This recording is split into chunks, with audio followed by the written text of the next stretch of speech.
We are about to begin. Please make your way to your seats. We are about to begin.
We are about to begin.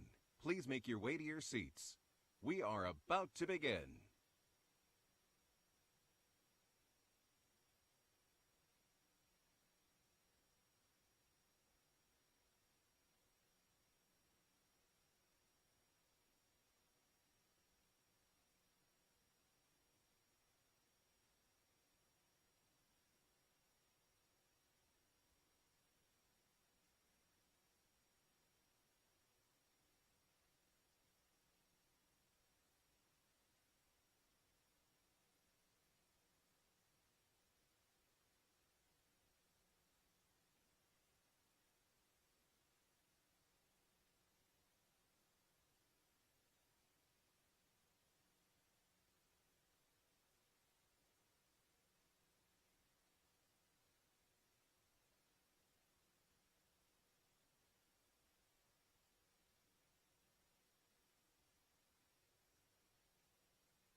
Good afternoon, everyone, and welcome back from your lunch break. I am Chief Master Sergeant Kimberly Giuliano, the Defense Intelligence Agency Chief Information Office Senior Enlisted Advisor. I'm honored here today to be here as your co-MC for the event. Our next speaker coming on stage would be Lieutenant General Robert J. Skinner, Director of the Defense Information Systems Agency and the Commander of the Joint Force Headquarters, Department of Defense Information Network. Lieutenant General Skinner manages a globally accessible enterprise information infrastructure in direct support to joint warfighters, national-level leaders, and other mission and coalition partners across the full spectrum of military operations. Ladies and gentlemen, please welcome on stage Lieutenant General Skinner.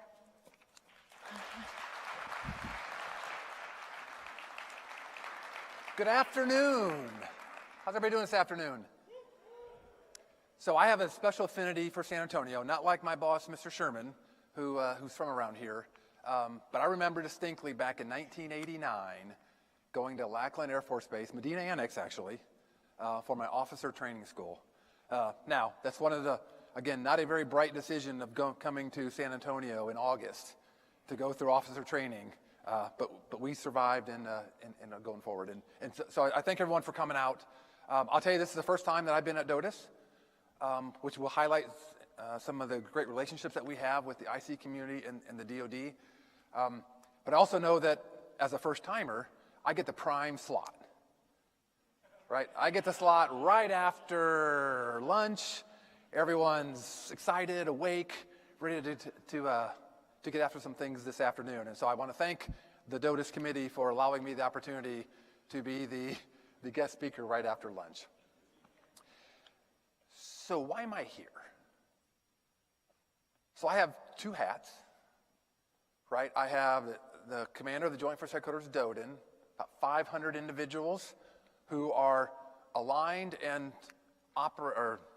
responsible for operating, securing, and defending this thing we call the DODIN, which I have Joe Nakasone as my boss there.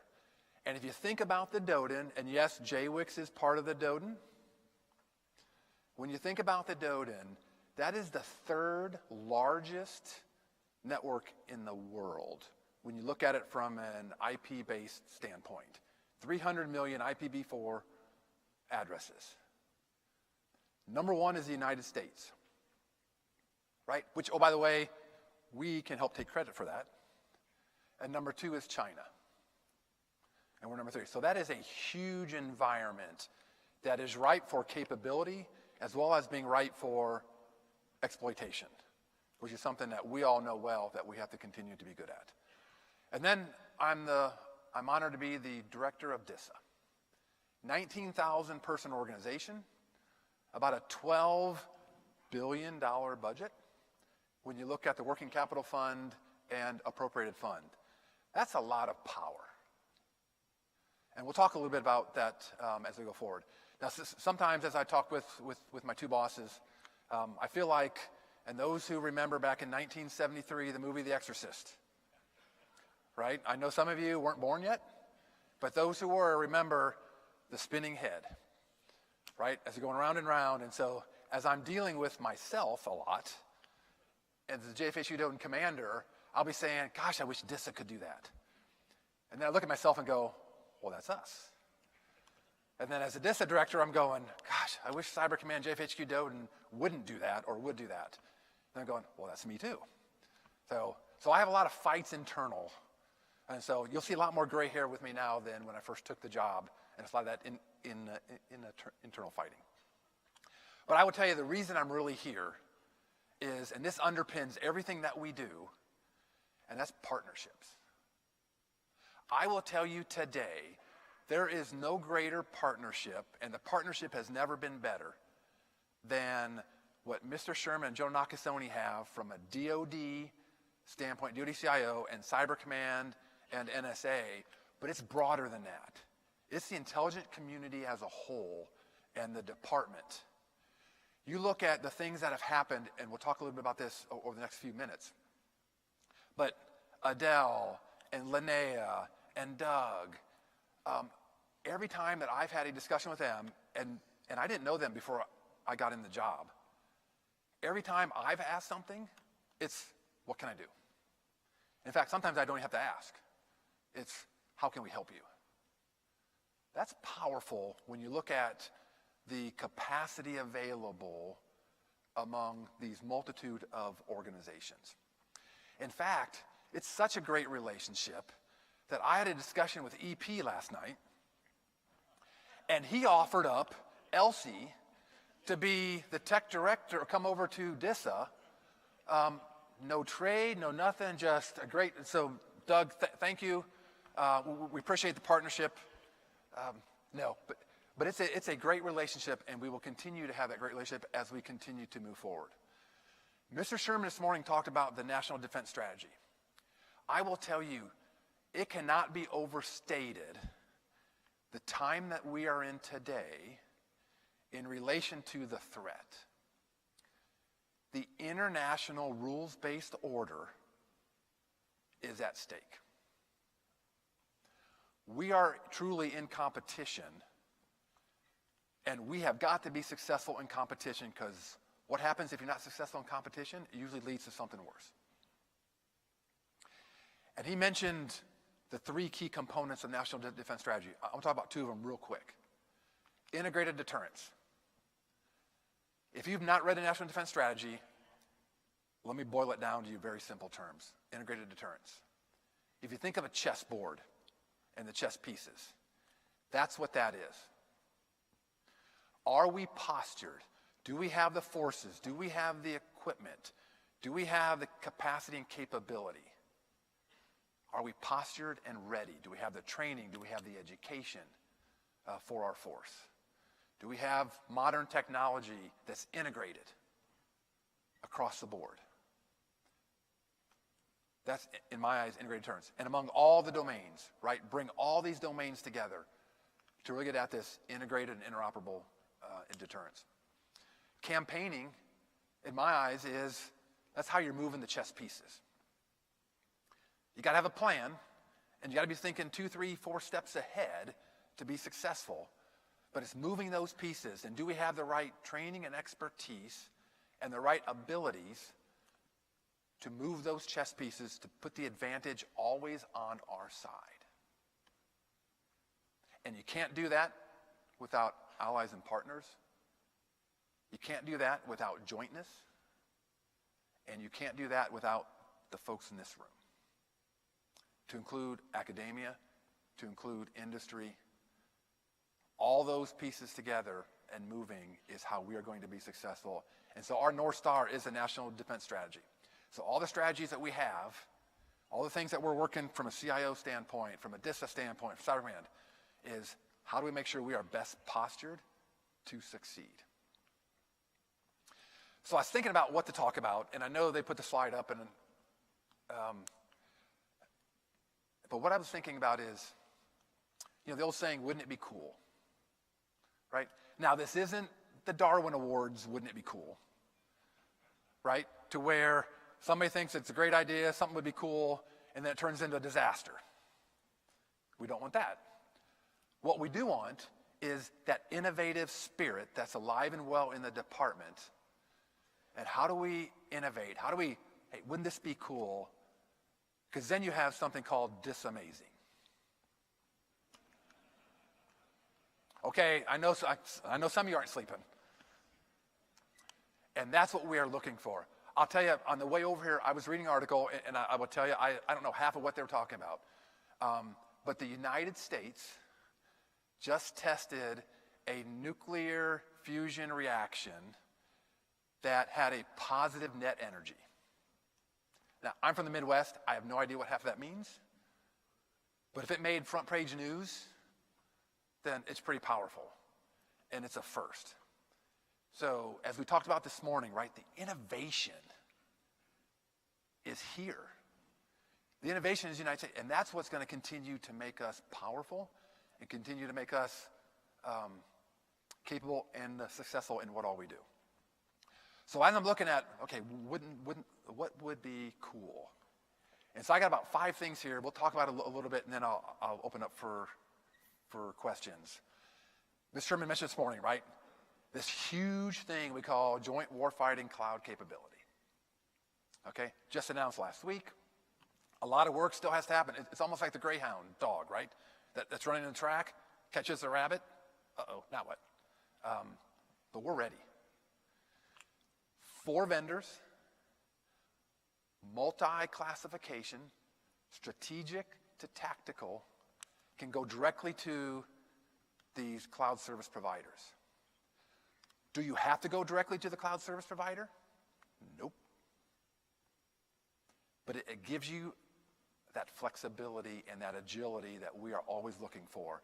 And so if you know what you're doing in the cloud environment and you want to go directly to them, you're going to get great pricing and great capability.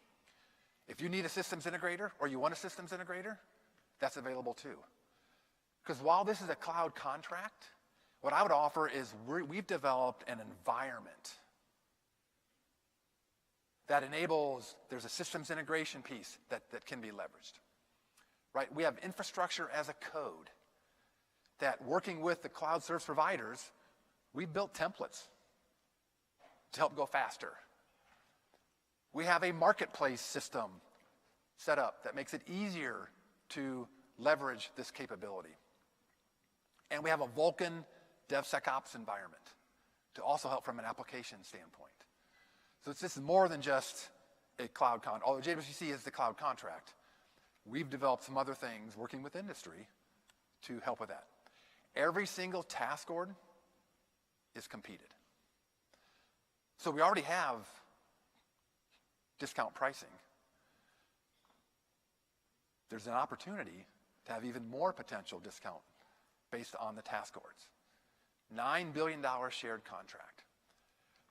But I would offer the best thing about this is the relationship that we have with Doug and Adele and the rest, and Linnea, as we work this joint use, co-use agreements, and we're continuing to work the details.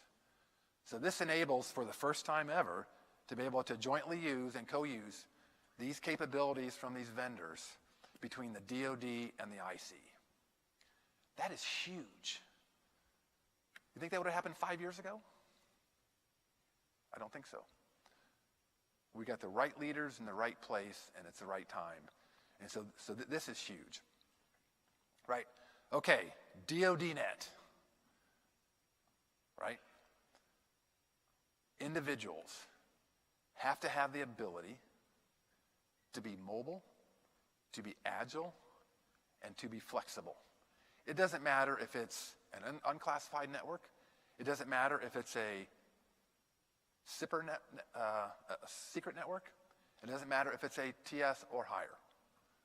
We've got to figure out a way to make this mobile and more capable. One thing that we've started the discussions on is, does DOD need to be in the JWCC business from an administration standpoint? Does the IC community need to be in the secret administration environment? Does it make sense to go with where the expertise and the capacity and capability are? Because at the end of the day, what's this about? This is about the warfighter. And this is about all of our mission partners able to do their mission. And so how do we effectively, efficiently, and optimally provide those capabilities? Still discussions ongoing, but throwing that out. Okay, DISA is in the midst of this thing we call the Fourth Estate Network Optimization. We're based on Deputy Secretary of Defense guidance. We're bringing all the Fourth Estate agencies under one IT provider. We also want to have a discussion about the combatant commands. As a combat support agency, does it make sense that DISA is the IT service provider for our combatant commands, for all the combatant commands? So no matter what combatant command you go to, you have the same level of service, and you don't have different executive agents providing capability. That's not to say that it's not working today, but can it be better working tomorrow? Allies and partners. From a coalition standpoint, does it make sense from a coalition releasable standpoint? Okay, how do we bring all these together? So user experience. Mr. Costa talked about the user experience and Fix My Computer, which we'll talk about on the innovation piece. How can we make it better so that your experience, no matter what network you're using, because really it's about the data and accessing the data and the applications, that your experience is good, still secure, and controlled. Innovation to optimize, and happy to have a conversation on that if you have any questions. And how do we get to single sign-on?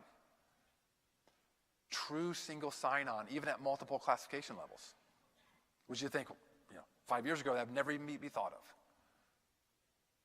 But can we do that? There was a question this morning on quantum computing and artificial intelligence, and what's that going to do to cryptography? What's that going to do to the security? All those have to come into the discussion. But where can we push the envelope and drive this innovation and drive how we are providing services? Mobility. During COVID, right? We had to significantly change things to enable the workforce to be successful as COVID took force. And this wasn't a DISA thing. This was a DISA. It was a DODIIS CIO. IC community was in the same boat. And we worked wonders making sure that our force could be successful in what they were trying to do. Innovation piece. As I mentioned, innovation is alive and well. How do we unleash that innovation? Because today, in many instances, when you're on your system, it's a soul crusher, right? It takes a long time to get to an application. The application is kind of dog at times. Can't get access to the right information. You go to the Control-Alt-Delete, you look at your task manager, you look at your system processes, and it's 100%. Accessing the disk, 100%. How do we get after that? How do we enable and fix those things that are impacting our user experience? Okay, Thunderdome, big department initiative to how do we look at the future of security and routing for the next generation, right? We have a fielding decision coming up in January, working with Mr. Sherman and team, of what does that future look like? We're already in the midst of testing. We're doing operational testing right now. We have pilots going on, working with the services to figure out. So the question becomes is, how can we continue to partner with Doug, Adele, and their teams so we're not reinventing the wheel and we can kind of come together to figure out, so what does this mean from a innovation standpoint? ICAM, right? We have an enterprise ICAM solution today, right? Millions upon millions upon millions of transactions each and every day. 140 applications that are leveraging the enterprise ICAM today. And oh, by the way, we have a federated environment. Working with the DODIIS CIO team and defining those attributes at the enterprise level, and then federate the rest, which is critical to the zero trust strategy that Mr. Sherman talked about this morning. Because if you don't have access control to the right data at the right time, then your zero trust strategy is too vanilla and not effective. Transport. Agnostic transport. How can we take subsea? How can we take terrestrial? And how can we take proliferated LEO and other space transport capabilities and bring those holistically together so that at any one time, transport's not an issue? Whether that's a warfighter in a foxhole, whether it's a strategic decision maker, because I'll tell you from a DISA standpoint, there is nothing more important than enabling command and control. One of our biggest customers, probably say biggest, is the president. The president has to be able to communicate with his commanders, with the senior leaders, to include the DNI, to include SecDef. Always have to communicate. So how do we make sure that the transport is always there? The different systems that are leveraging this transport, right? NC3 systems, right? Huge importance in making sure that the red switch is always working. I saw Dr. Mendoza earlier. SAP IT in the department, which kind of goes back to the previous one on DODIIS. Shouldn't the same user experience be with whether it's SAP IT, whether it's JWCC, whether it's SIPRNet, whether it's UNCLAS? Shouldn't the user experience be very similar while making sure we have the right protections for the level of classification and the level of data? But as we look at the transport, right? Look at commercial industry and different vendors and the amount of transport that they have. How can we leverage that? Right? To have transport wherever we need it, at the time and place of our choosing, that it's always there, always on. That's pretty important. As you look at our Five Eye nations, right, working together to how can we leverage the cloud and the transport to make sure from a coalition standpoint that we're able to leverage the same type of capabilities, the same instances, co-location, right? That has to be there. Okay, workforce empowerment. 2.6 million IT jobs open today, approximately. There's a huge competition for talent. DISA, JFHQ, DODIIS are hiring. Come on down, Sergeant Major can get you fired up, and we can help you come right on in. I would offer COVID significantly changed the model for how the department hires.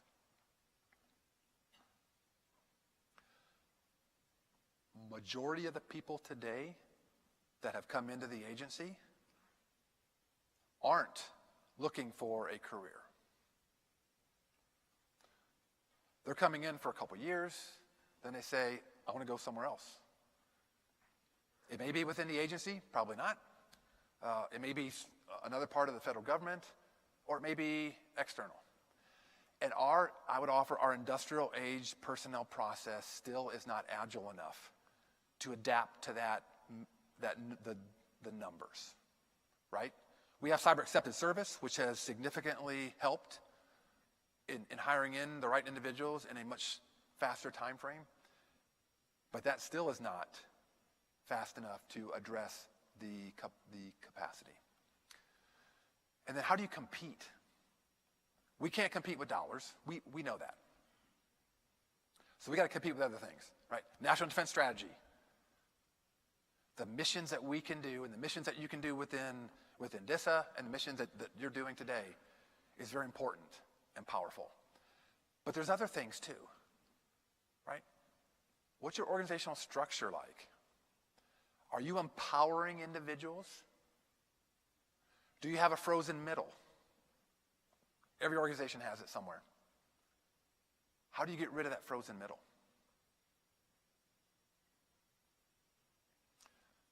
Institutional silliness. Are there policies? Are there procedures? Are there processes? Are there TTPs? Are there things out there that just, you scratch your head and go, why are we doing it like that? Why is that policy in place? There's probably good reason back in the day.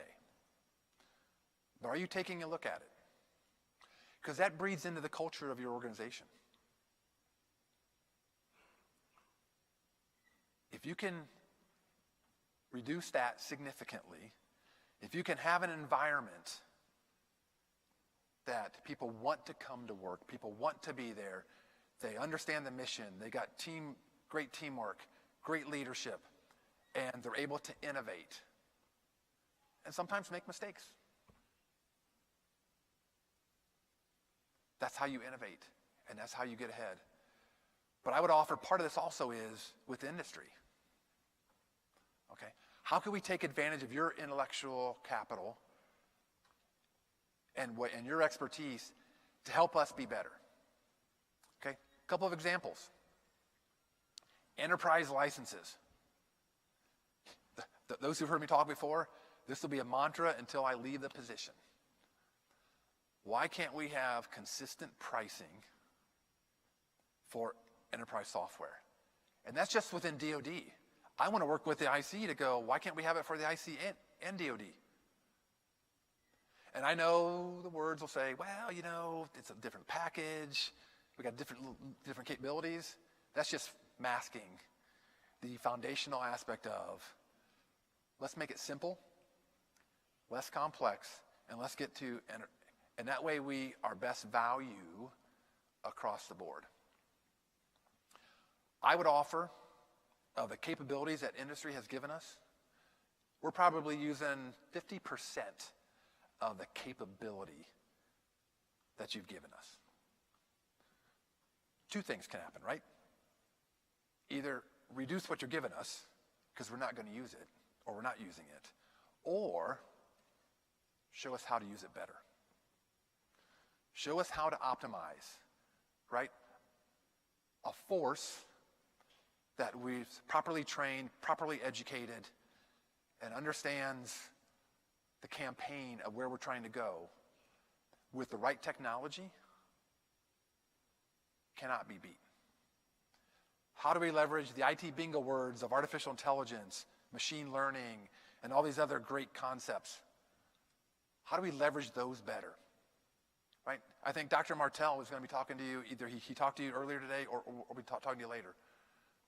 Right? As the CDAO, okay, how can we better leverage data? Right? The things that we're talking about supports everything he's doing. Right? JWCC, Joint All-Domain Command and Control. The integrated data layer. The AI data accelerator. None of that can work well without the things that we just talked about. And the partnership with the IC community, we cannot be successful in the future without that. So if you ask why I'm here, it's to give some shout outs to the DISA team and Joint Force Secretary's DODIIS team who are doing amazing work in this time. And I'm honored to be part of their team. But more importantly, it's that partnership. And this is just another example of the partnership that we have and that we've been developing and we will continue to develop between the IC and DOD, but just as important, it's with our industry partners to help us move forward. So with that, I will turn over, I think there's 2 minutes of questions and then off to something else. Thank you.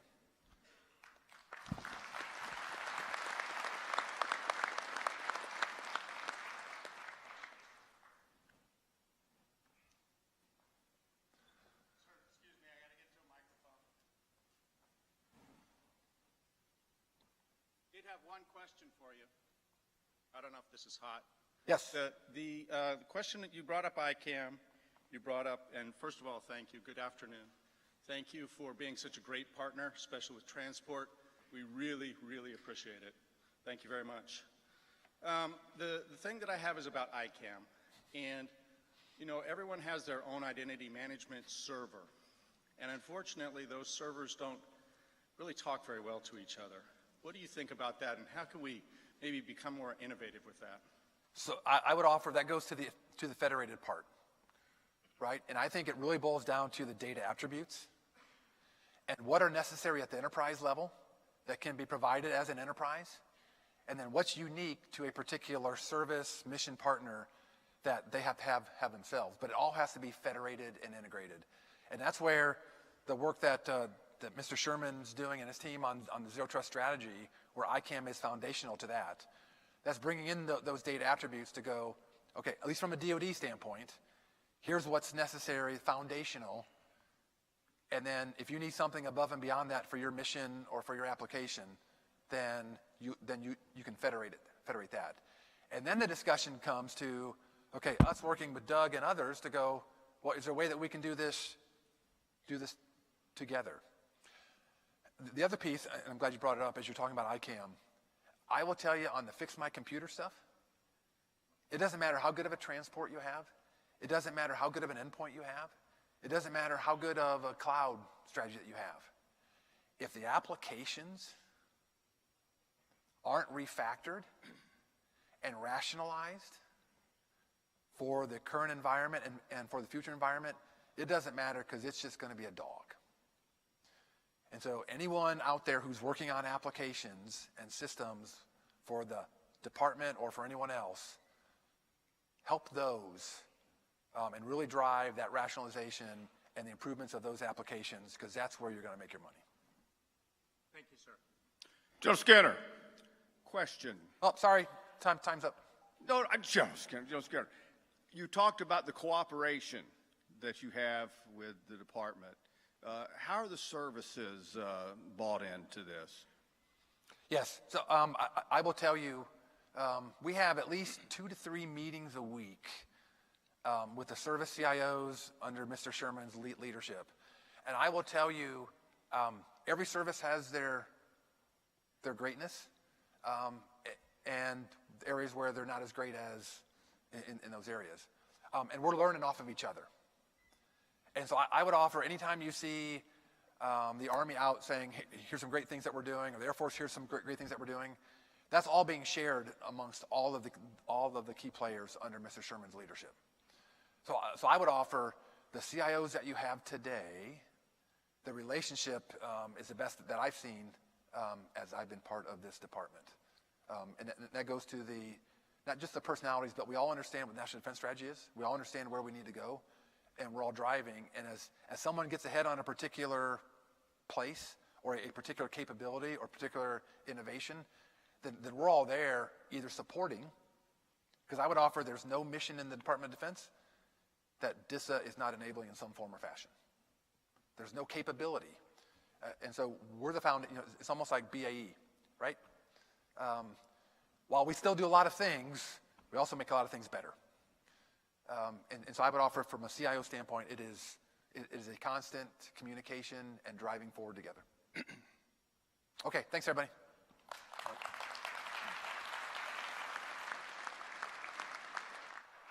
Thank you, sir. Thank you, General Skinner. We appreciate your insightful perspective. Next, we'll hear from Dr. Adele Merritt, Intelligence Community Chief Information Officer. Dr. Merritt assumed this role last January and is responsible for leading the intelligence community's ongoing modernization efforts to transform the IC and information technology enterprise and other areas of the intelligence community's information environment, working to ensure the security of their IT systems and enhancing IT cooperation within the IC. Ladies and gentlemen, please welcome Dr. Merritt.